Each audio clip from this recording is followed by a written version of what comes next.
advice at the start of this ride, and he looked at me and just said, "Dad, don't be a moron." Let me do my animal signal to gain their respect.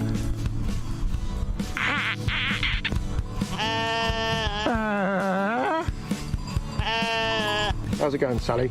Yeah, I'm alright, Mick. How's it going? Worse than that bit in Lord of the Rings where they go into the top and the spiders in the tunnel.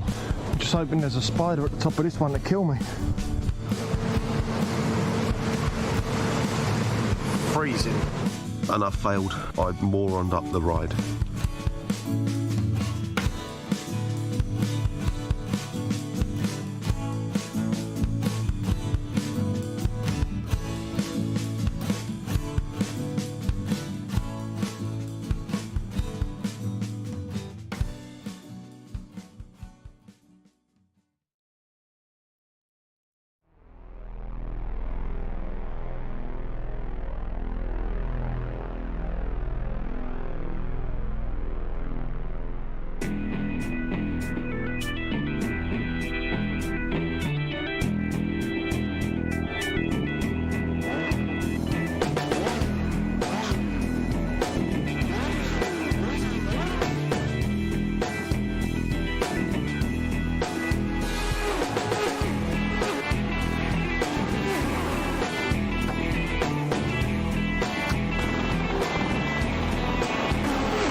While Circuit Gilles Villeneuve was slightly different in 1978 when this car raced, it still had the same street course vibe that it has today.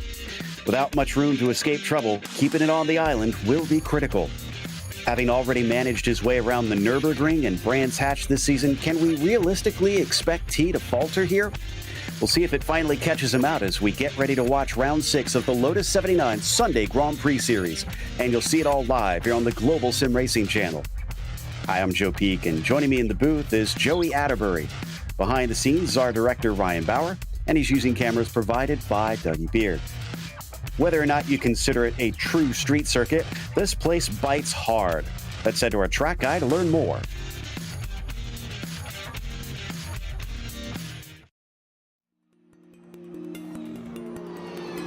Welcome to Circuit Gilles Villeneuve. Host of the Canadian Grand Prix for over 40 years, this track's popularity among fans refuses to wane. Although it has gone through a few alterations in its history, the nature of its layout has remained pretty much the same. That nature, of course, is that its 14 turns are mostly chicanes, split up by long straights to add up to a 2.7-mile street course-like canyon of a track. These 4.3 kilometers are mainly made up of actual streets on the man-made Ile Notre Dame, though portions are specifically built for the racetrack. But whether or not fans consider it a true street course, the close barriers that line the majority of the track don't care what you think. Places like the exit of Turn 4 and Turn 9 frequently collect the greedy. But these pale in infamy to the notorious Wall of Champions. Named for its penchant to collect F1 World Champions, the corner itself is called Quebec. Regardless, it's a finicky and tight chicane with a critical corner exit, so drivers are tempted into edging the car as close as they dare to the concrete. Despite the numerous heavy braking zones, passing can be difficult at times for certain types of cars. Often, attrition or cut course penalties play a bigger part in who finishes where. While sports cars and NASCAR have both made stops here, this place is mainly known for its history with Formula One. Named after what is easily Canada's most popular driver in the International Open Wheel Series, this semi-temporary circuit looks like it's actually here to stay for a long, long time.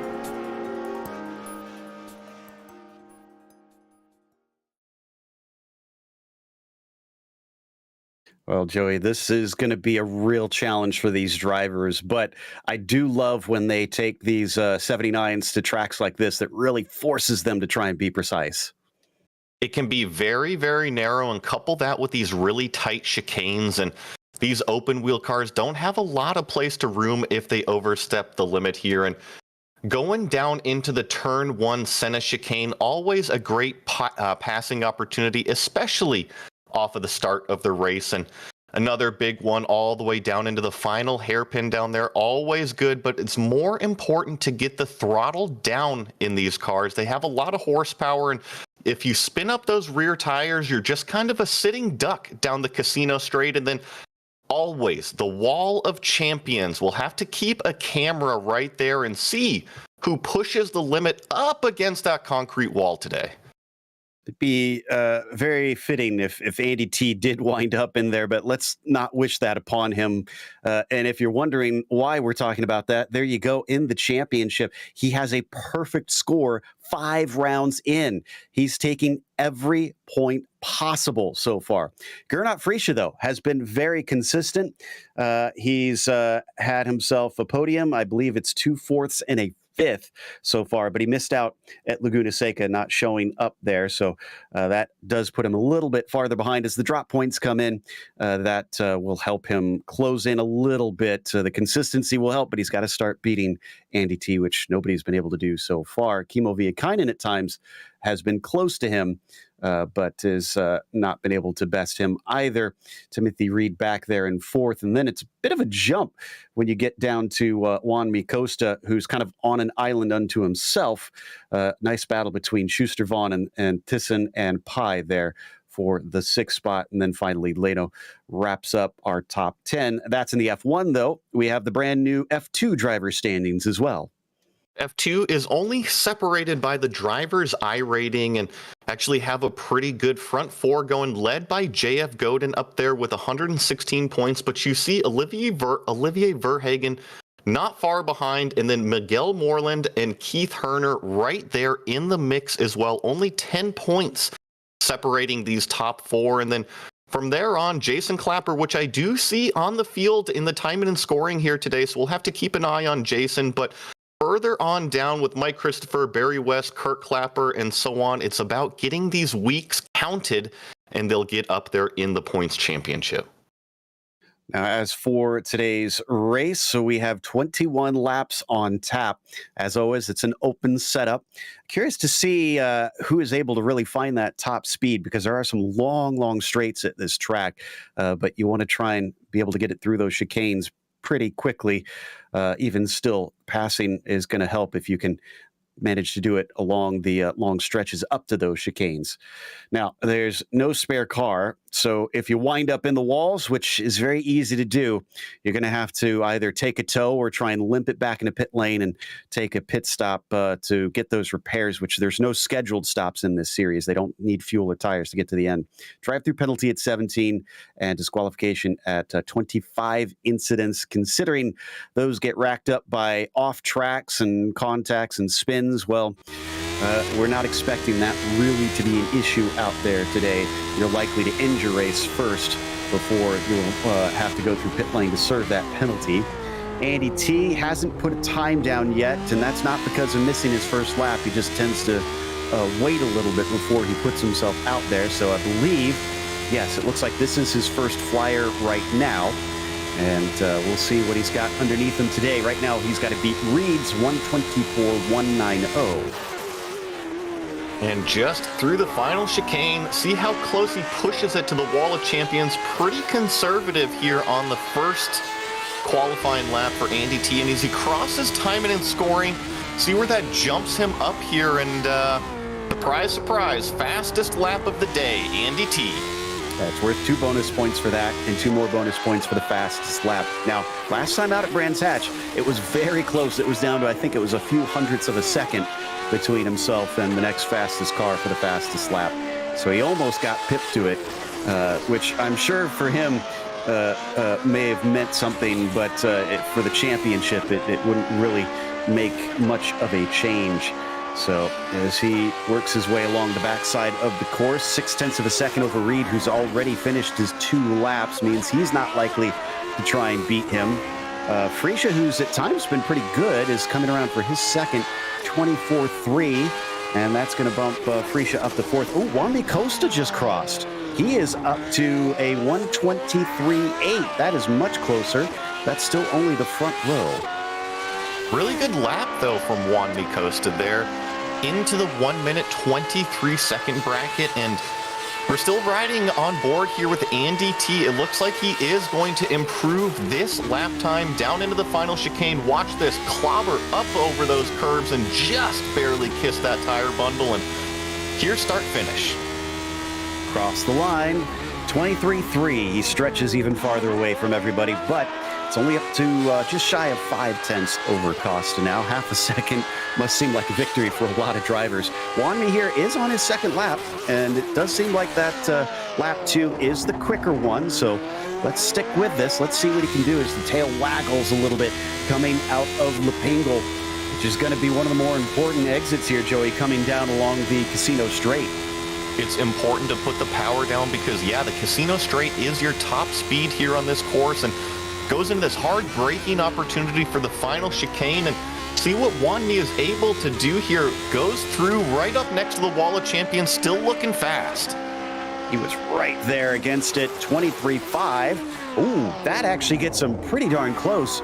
It's 0.141 within Andy T. Again, I know it sounds like we're reaching for straws here, but it's still been tough to get as fast as T, and for him to be that close says that Wanmi is trying to step up to the challenge. But that is everybody with a lap time now, well, other than Freckleton and Clapper. We'll get to them in a second.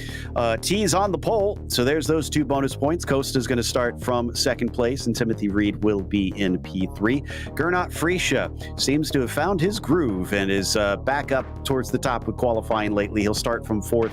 Karthik Pai, P5, is followed by Juha Raina in the 6th position. Jack Spickett doing great here today, qualifying 7th. Definitely a little bit higher than we usually see for him, with Paul Williams in 8th, Tomas Bartfai 9th, and Tim Britton rounding out your top 10.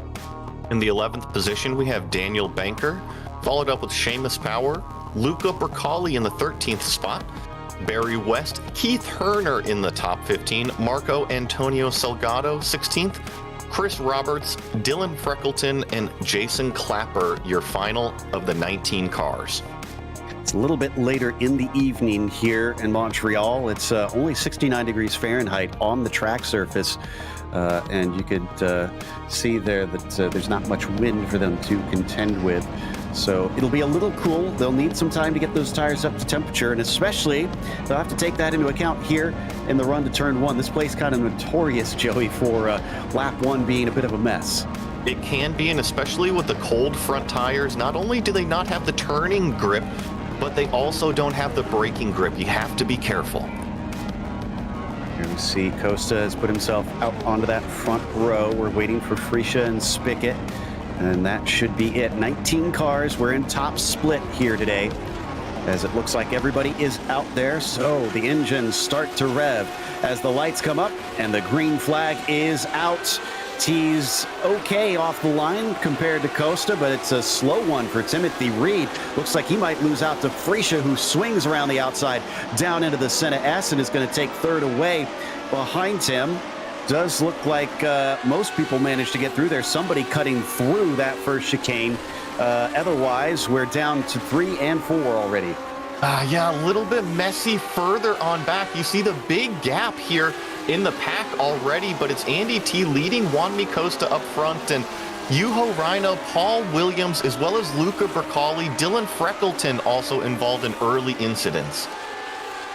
A bit of a shame that they really didn't get to put more into this race. Some are taking repairs in pit lane already, so they might be able to return, but they'll want to try and stay out of the way of everybody, because traffic here can be a bit nightmarish if you're off the pace. Down into Lepingle, Andy T ahead of Costa, and Gernot Freesia is trying to catch back up after he made that pass early in the first few corners. He's got about a second to try and run down the gearbox of Costa. It'll be interesting to see the different downforce levels each of these racers is running today, because here down the Casino Straight, we're going to see the top speed. Back when these cars ran, it wasn't a straight yet. It weaved back and forth in a series of very fast S's. Then they eventually straightened them out down into the braking of that last chicane, which actually at that time it wasn't the last chicane. It would have been the first chicane because they used to start actually at Le Pingle. That's where the start line was with the pits, interestingly enough. But coming out of the Senna S into the 3 and 4, T and Costa are continuing to really drop Freesia at a rate of knots. Yeah, and Timothy Reed is actually trying to get up on the back of Freesia. And you're right, T and Costa just kind of running away from third place. And I'll be curious to see if Juan Mi has anything for Andy T today, considering he had a great qualifying effort. And we don't know which of these drivers have come off of their last stint a few hours ago at the Daytona 24, iRacing having just wrapped that up. And a lot of people have been taking part this weekend. So some of them may be tired. And you can see that right now the gap between Freesia and Costa just continues to extend as he's got Reed breathing down his neck for that third position.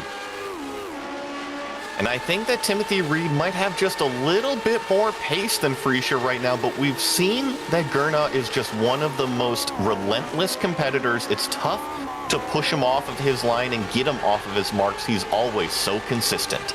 Yeah, you don't get the most wins and the most championships in this history of this series without having that consistency to back it up. And as we ride on board with Timothy, if you watch, well, you can't really see it in these mirrors, but he's watching his mirrors for Karthik Pai, who could try and do something if a failed pass attempt opens the door. There we see off the back, that is Pai in the yellow machine.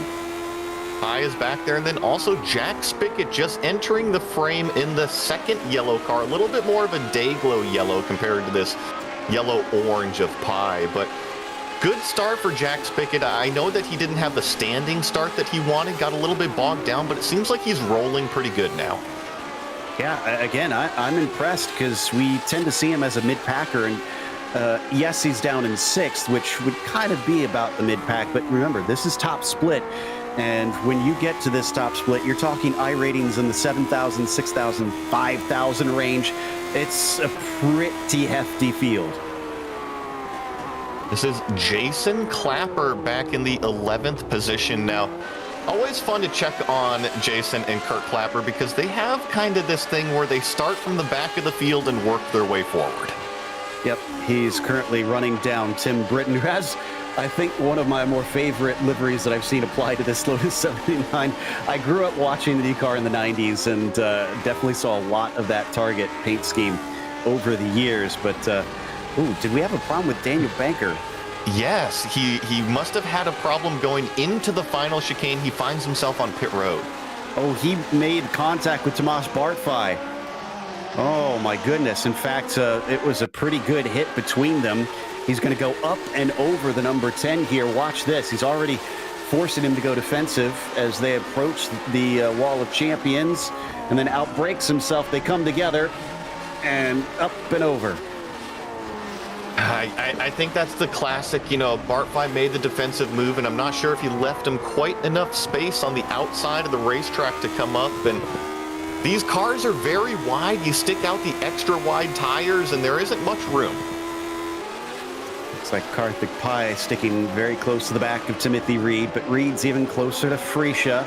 He needs to get this exit out of Le Pingle. This is usually the best opportunity to try and pass, riding the slipstream down along the rowing lake and into the braking of the final chicane. He's close, but he's not quite close enough. I think that Freesia might be running maybe a click lower downforce than Timothy Reed, because I don't see Timothy Reed being able to make much room in the draft. You talked about Jason Clapper. He just went by Bartfai, who we know probably has some damage. In fact, I think he's going to lose a spot to Britton. Oh, and there's that Pruitt fade. Speaking of IndyCar, as Tim just kind of eased over to the side, but around the outside, off into the grass. Britton is unfortunately not able to make the overtake down to the Senna S, as Bartfai will hold him back for now. I think it goes to show you one of the great things about this racetrack. We talked about turn 1, 2 being so sketchy, and you saw Timothy Reed have a huge moment right there. And Actually looks like Karthik Pai's going to go ahead and get by him. Joe, that just looked like squeezing onto the throttle too soon. Karthik Pai really taking advantage up to fourth. I'll have to check what his stats are on podium, so he might lose this fourth place pretty quickly. Here comes Reed back up the inside in Lepingle. He's given space, cutting back, looking for the over-under. Big slip of the wheels there coming off the turn for Tim. Another similar problem. Timothy Reed having trouble putting the power down coming out of the corner there. Allows Karthik Pai to run up side by side, but Timothy Reed's going to have the track position going into the chicane, and I think Pai wisely backs out of that one. 2 podiums in his career here in the Sunday Grand Prix Series for Timothy Reed, as he's still giving, for Karthik Pai, rather. In this series. He's still chasing that potentially, but they're starting to lose touch with Gernot Friesche with this squabbling amongst them as we go back to them now down into turn 3. They can't really lose too much touch with that number 2, because once he gets on his own and focus forward, it's going to be hard to run him back down. I think it's already happened. He is 2 seconds clear of Timothy Reed, and really, all that started from that Timothy Reed mistake, and then just Reed and Pai battling. Gernot has taken advantage, 2.5 seconds now. All right, so Reed is on his way to try and catch back up as we see the leaders coming through the Pingle. Now, this has been interesting. It's about a second between Wanmi and Andy. Now, Andy's not usually the type to just manage the race and kind of keep a gap like this. He tends to demoralize the field and really stomp them when he has the speed. So I think this is legitimate. I think Costa is keeping him honest. I agree, and I think this time by start finish will be a telling tale about what Andy T is doing with the pace right now, and he seems to be on it. 124.4, which is only 0.2 off of his fastest lap time. And check out Wanmi Costa, 124.297, one of the fastest laps of the race so far. Interesting. Yeah, it's just about 0.02 off of Andy T's fastest time, but you will see those topple as these cars do get quicker and quicker as the race goes on and the fuel burns off. So expect the fastest lap to happen very late in the race. Salgado coming down into the Senna S is just behind Herner, but he's also got Luca Bracali. We've lost a few drivers already. Banker, Freckleton, Reina, and Williams have all DNF. So this is the battle to stay out of last place. And a lot of those competitors that you just mentioned, it was kind of a little bit of a chaotic start going through the first couple corners. Lots of wheel spin off of the initial standing start too. Those competitors got caught up in that. Real shame to see, as we really wanted them to really show what they could do at this track. Weaving back and forth. Keith Herner has the inside, but he's a little slow. And Antonio Salgado is going to be able to get by. So now he's got to worry about Bracali behind him, who also gets a good run. Is there damage on Herner? Is he just serving a slowdown? He's not serving a slowdown penalty. That's not hanging over his head. Something must be wrong with the car. I think that, coupled with just the layout of this racetrack, it provides a lot of drafting and passing opportunities, and that's what you get here when you have a little bit of time difference between competitors. It's a bit of a shame that he's lost both of those so quickly. We might want to go back to Bartfai, because he seems like maybe he's got his legs underneath him. Barry West is under threat for the 8th position, and under braking, Tomas has got a handle on this machine, damage or not, and he's got one more to him. Good moves from Bartfine here. Seamus Power also trying to work his way up. It's Barry West that is the black car in the middle right now. Also have Tim Britton joining this battle just behind Seamus. Remember, Tim went a little off track earlier going into that first corner, just out-braked himself trying to make that pass. Seamus up 2, but Barry West is up 5. And a little ways ahead of them, you mentioned him earlier, Clapper's up 12 from his back of the field starting position. This has been really phenomenal from the 14 today. He's scampered away from this battle that we're watching, and it's just really left them behind. West still has power within about 0.3 of a second, but I doubt this is going to be a move down into the hairpin. This is a great battle between these 4 cars, because It really is what I think is for the 8th place position, 8th, 9th, 10th, and 11th. And it goes to show you, you don't have to be running up front in order to have a good battle on the racetrack. I love the mid-pack battles. They tend to be some of the most fiercely fought and fascinating to see the chopping and dicing amongst them. A little wide at the first apex for Barry West, but then slow coming off the corner. Seamus Power seems to struggle getting the throttle down, and that's going to allow Tim Britton to look around the outside. He's got to finish the pass, though, because Seamus still has a peek on the inside, but he shuts the door. It is so tricky into that turn 1-2 chicane. If you carry too much speed, you find yourself off in the grass, and if you're able to keep it on the pavement, you still have to bring the car all the way driver's right. Just a lot going on. Well, I love that you can defend or attack from either side. It makes it fascinating on which side you'd see drivers try and take into there. But coming down onto the backstretch along the river, Tim Britton's now got his sights set on Barry West.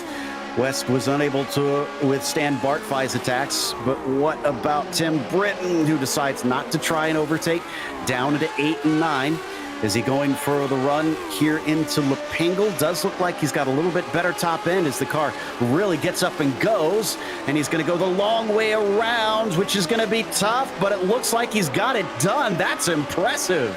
Really good move from the number 11 car of Tim Britton. Just barely left enough room for Barry West, but was able to power around the outside. And here comes Barry West in the slipstream. I don't think he's going to be quite close enough. Take a look at Seamus Power, though, as all three of these guys nose to tail through the final chicane. Interestingly, neither Power nor West stuck their nose out to try and make a move into there.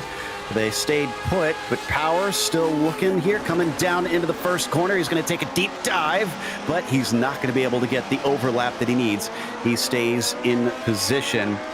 That was a good run there. It's not common to see passes into 3, and we're not going to see one this time.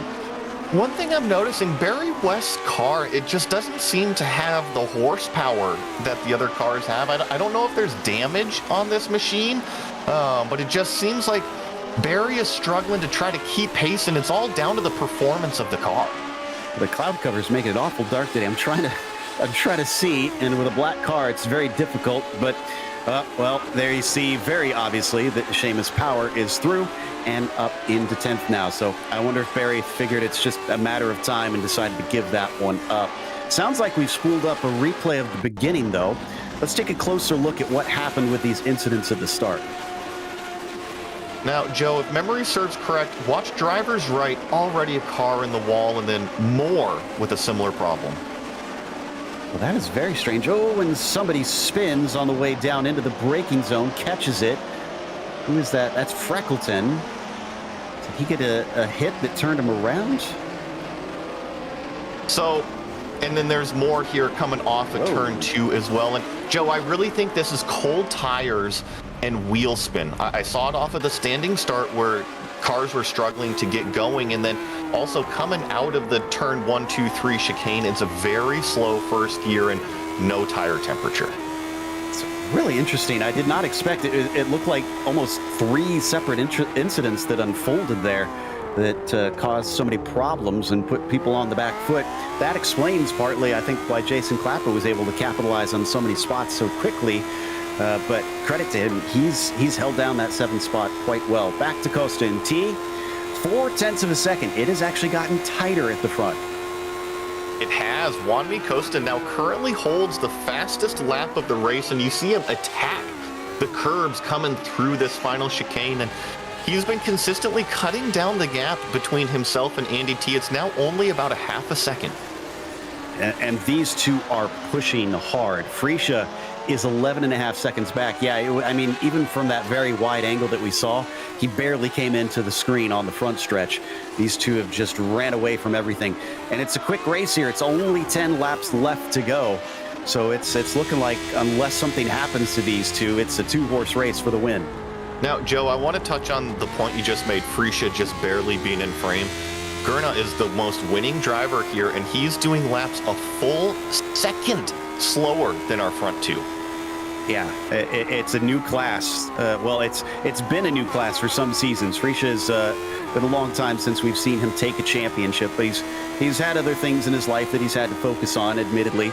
He's still got the talent and the skill, I think, but it's just cannot, he's admitted himself, cannot commit the time that he used to be able to, that these guys seem to have, to really just dominate this field. I think we had a problem with Tim Britton, though. He was off course coming out of 3 and 4, but it looks like this is getting ever closer for Costa. No, he's a little too far back for this one. Wonder what happened to the number 11 car there. And we're going to catch this replay here. If I remember, Tim Britton is this old Zanardi-themed car heading down into Pulling what Alex? is... No, not there. Oh! I always feel like that exit of turn 4 is kind of one of the hidden tricky corners that people don't talk about enough. It's a lot like the Wall of Champions because it's right there at the exit. Oh, poor Seamus. He had nothing he could do in that situation. And it goes to show you how narrow this racetrack really is, and when you put really wide cars on it that are this fast, something happens like that, there's not a whole lot of room to dodge out of the way. Yeah. Well, Seamus had to come into pit lane because of that, but Britton was able to carry on. It's just he's down in 14th now. He's the last car running. Back with Costa, down into Lepingle, just roughly within about half a second most of the time behind Andy T. He's going to need to get closer, and I'm sure T's watching those mirrors, because even if he does get closer, then he's got to figure out how to try to get past Andy, and that's not always easy to do. Well, I'm going to go ahead and play devil's advocate here, Joe, because I know that Andy T is very smart, and when I was watching Juan Costa catch Andy T, he was doing consistent 1:24.5s. Like, that was the lap time that Andy T was doing. Now that we're getting more towards the end of the race, is it possible that Andy T was just driving to a number and saving his tires?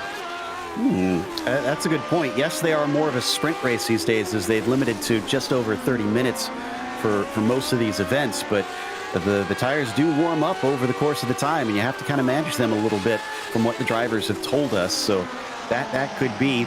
Interesting point that we're getting in the background, though. He does not hold the fastest lap right now. That goes to Costa, who has a slipstream, and Andy does not. What can he do to make that perfect score? And yeah, that if he wants to keep the perfect score, you're right. He probably has to break that draft, and that's the last thing that Juan Costa wants him to do, because he still wants the checkered flag. Yeah, he wants to be right up underneath that gearbox. We're down to 8 laps to go. Going to be 7 pretty soon. That was a bit of a slide, though, for Juan out of Lepingle that time. I think maybe he's pushing a little hard himself. And here we got Jack Spickett on screen. He is in the 6th position, has started to hunt down Karthik Pai, and good race from Mr. Spickett here. I know that he had a little trouble getting going on that initial start, but has recovered very, very nicely. Yeah, and we have to remember that for those who aren't familiar with how iRacing works, they have what's called iRating, and that determines your car number when you get into these official races. Him being number 18 and sitting 6th says that he is basically fighting with the big dogs in a way that we did not expect. Is watching this battle here. This is Roberts versus West for 9th position. West has been basically on a rear guard for much of this race. He has, and I noticed that his car looked to be down a little bit on the straight line speed earlier, and now it looks like Chris Roberts is the car that's lined up behind him, kind of next in line, if you will. I thought Roberts was going to give a go at it down into the final chicane, but he backed off very early. He definitely could have had a move if he wanted it, but maybe he's just looking for a very low-risk, high percentage move to try and make that stick and not risk his own car. Especially, you know, we have to take into account he's got both Salgado and Bracali in behind him, so if he makes a move and it doesn't work, he's going to be vulnerable. This is great to have 4 cars all battling it out for the position so late in the race, too. And a lot of times you find yourself in a lonely race, but here's Chris Roberts still with 7 laps to go, trying to get up into that 9th spot. He's gained 7 from the beginning of this race, so he's been climbing up bit by bit. Started from 17th. I think he was the last driver to qualify, if I'm remembering correctly, because we had only 2 that did not set a time in there.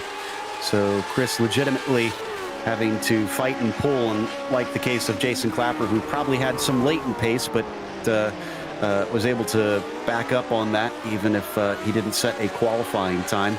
We're down to 6 laps to go already, and we've got these guys lining up what could be a good pass coming down into the braking of the chicane. Is Roberts going to try it? No. Not quite close enough, but we'll see the run. He gets out of the Wall of Champions final chicane, and I don't think he's going to be quite close enough going into turn 1 either. No, a little too far back. The 8 car stays on the racing line, just riding behind, keeping West honest, making sure to fill his mirrors.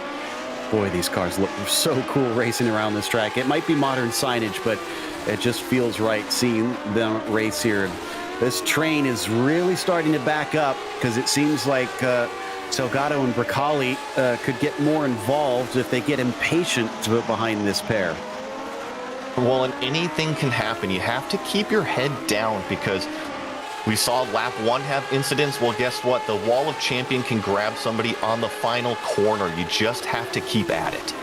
Don't think we've seen any of this race, so at least we haven't shown any on screen. I haven't caught any that any drivers have clattered into that, so I think everybody's been given it a wide berth up to this point. West leading down into Lepingle with Roberts a little bit tighter down to the apex, but maybe not as good on the throttle coming down off the corner. And I had to chuckle to myself, Joe, when you said that. We haven't had anybody test the Wall of Champions. It is that daunting that even in the sim, nobody wants to go up to it. Yeah, I mean, God, it ends races so easily. I've seen it happen a number of times on this channel. Yeah, they're leaving a good foot off to the side there. These guys are trying to make sure that they get to that checkered flag. Maybe that tune will change when we come down to the last few laps, as it was once again deep for Barry West. I've been noticing this, Joey. It seems like down into the first corner and also into the Wall of Champions, the first apex, he just kind of sends it a little too hard. It can happen, and it's always tough to change your rhythm out there, and sometimes you have to do the mental reset. But when you're driving the race car, you're looking in the mirror, you're trying to spot your marks, you're trying to keep all the competitors behind you. It's almost like sensory and information overload, and when the dominoes fall, it tends to go the wrong way. 4 laps to go. Costa taking another fastest lap, and now he's much closer to T. Does he finally decide to strike here? Or is he content to just sit behind and keep applying the pressure as they head towards the tricky braking of turn 6? Both of them managed to get it off to the racing line. Ooh, big slide from T there. That's probably one of the biggest mistakes we've seen all day, but it looks like Costa too eager on the throttle himself. When I've been watching this lead battle, Juan Mi Costa's really able to close it up in the entry and through the middle, but Andy T is doing what he needs to do and putting the power down. Most crucially, Joe, out of this final hairpin, Andy always seems to scoot away just enough. Roberts finally got past West, and it looks like Bracali overtook Salgado on this last lap. So things suddenly really coming to the forefront for most of our fights in this race. In fact, there's another move on Barry West. Bracali getting 2 in 1 lap. Wow, good moves from Luca Bracali. I saw him go past Salgado earlier this last lap with a pretty aggressive move, and then another great late braking to outdo Barry West. Wow, great stuff from Luca. Now up into the top 10. Remember, he was at one point last of the field running. We're down to 3 laps to go now. We'll see if they spread apart, or will guys like West, Bracali make it a continuing fight. Back to Costa, still 0.3 of a second. They had to deal with a lapped car. Britton pulled out of the way with his damage to let them through. He's just trying to get to the end of this one. Seamus Power, by the way, was able to get his repairs done, and he's back out on the circuit running 15th, few laps down as well. Once again, looking a little closer this time for Costa. Could be a sneak attack down into turn 8. T kind of half covering off the inside at first, but now back to the racing line. Going to make another little speculation here, Joe. I think Andy T might be running a little bit less downforce than Wan Mi. Wan Mi's really able to close it up through, call it the back half of the circuit, but Andy T is so good at putting the power down right here. Make sure you don't get wheel spin, and look at Andy T just scoot away down the straightaway. Yeah, using up every inch of track there, coming out to that outside wall, and that put him just out of arm's reach of Costa.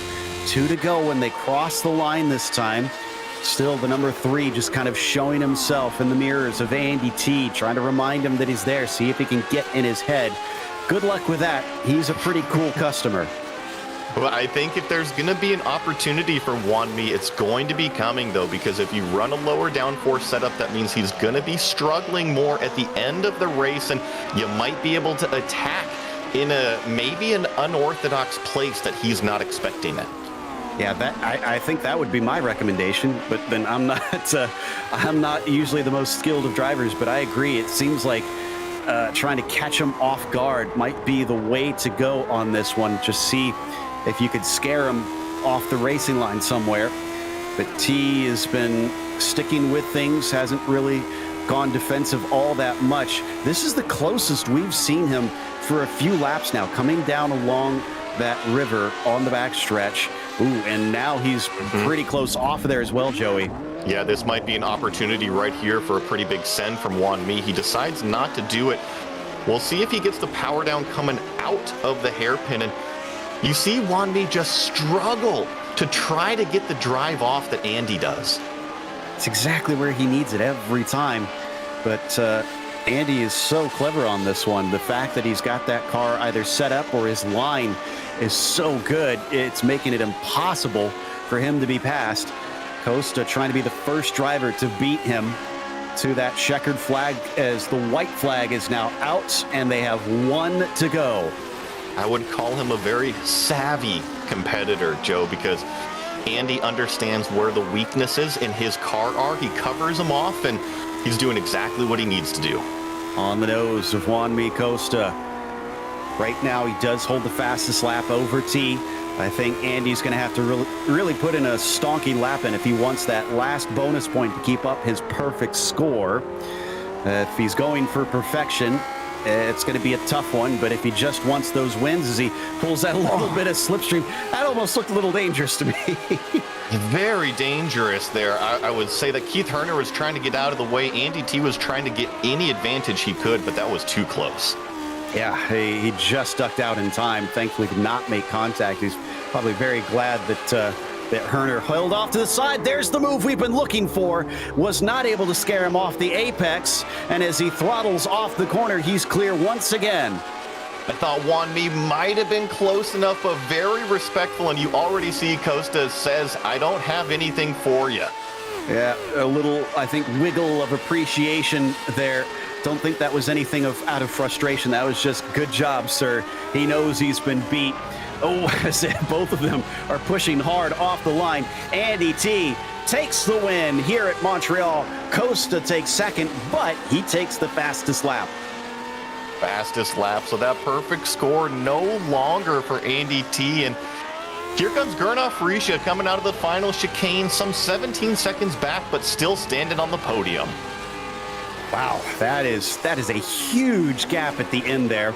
Reed behind him in fourth. Credit to that number 4 car for what he did today. Karthik Pai, not going to get a podium this time, but a top 5 for him, collecting more valuable points ahead of Spickett. And let's give some love to Clapper here at the end as we watch the battle behind him between Roberts and Bricali. Jason, again, 12 positions gained in top split. It's impressive. I mean, he always does it, and he's always so consistent working his way up through the field. I got my eye on here. I don't think Bricali's quite close enough, although he makes a lunge in the brake zone. Wisely shuts it down. Chris Roberts going to hang on to that 9th position. Lucas says, I beg to differ. He really said he came from a long ways back. But that's going to be it of our drivers finishing this one up. We're going to head out with a quick break. We're not done yet, though. Stick around to see the official results as well as driver interviews. Racing isn't easy, but experiencing it is.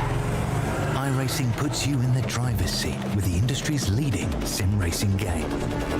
Drive on laser scan replicas of the greatest racing circuits from around the world. Go head-to-head against other drivers chosen by skill-based matchmaking to ensure competitive racing at every level. Compete across all your favorite series. In officially licensed cars, engineered to deliver the most accurate driving experience possible.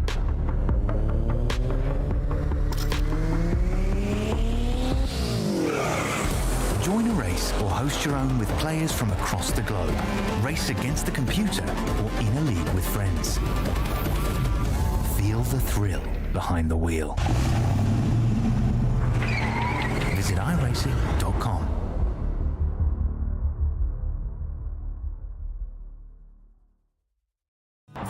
Good morning, everyone. I'm going to ride around the world.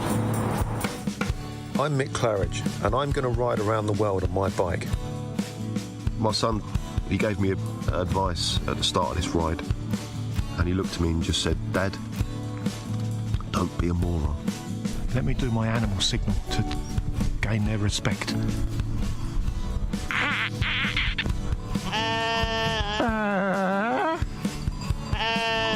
How's it going, Sally? Yeah, I'm alright, Mick. How's it going? Worse than that bit in Lord of the Rings where they go into the top and the spiders in the tunnel. I'm just hoping there's a spider at the top of this one to kill me. Freezing. And I failed. I moroned up the ride.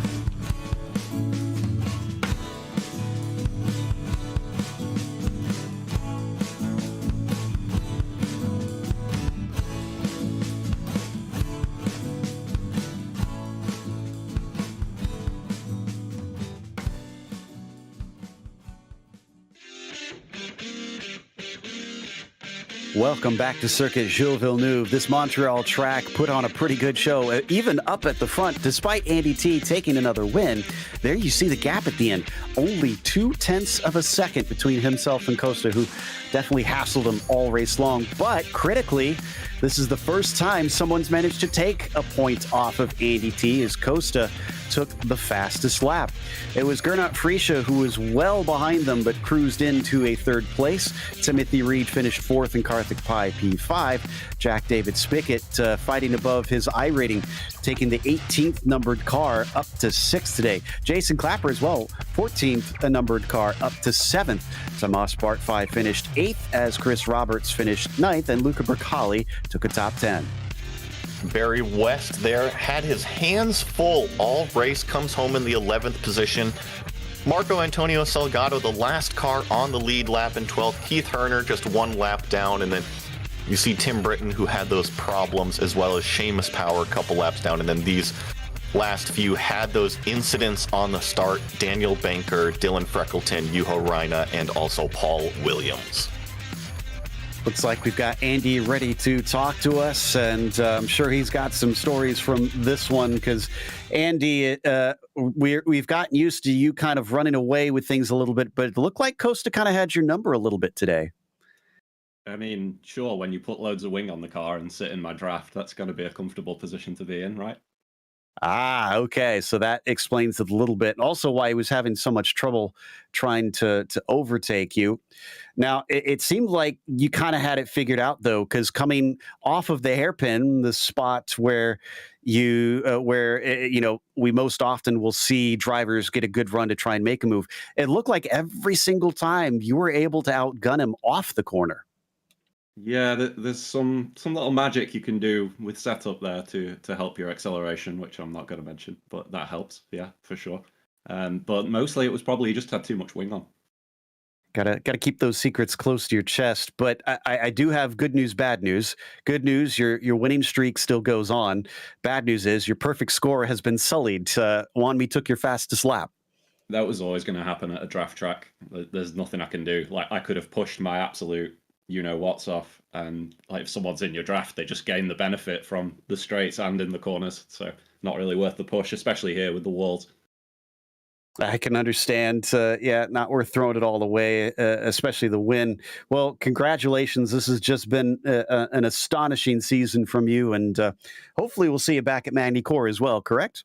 That's probably the worst track other than Chicago on iRacing, but I might give it a go. All right. So letting his opinion be known, Andy T here taking another victory once again.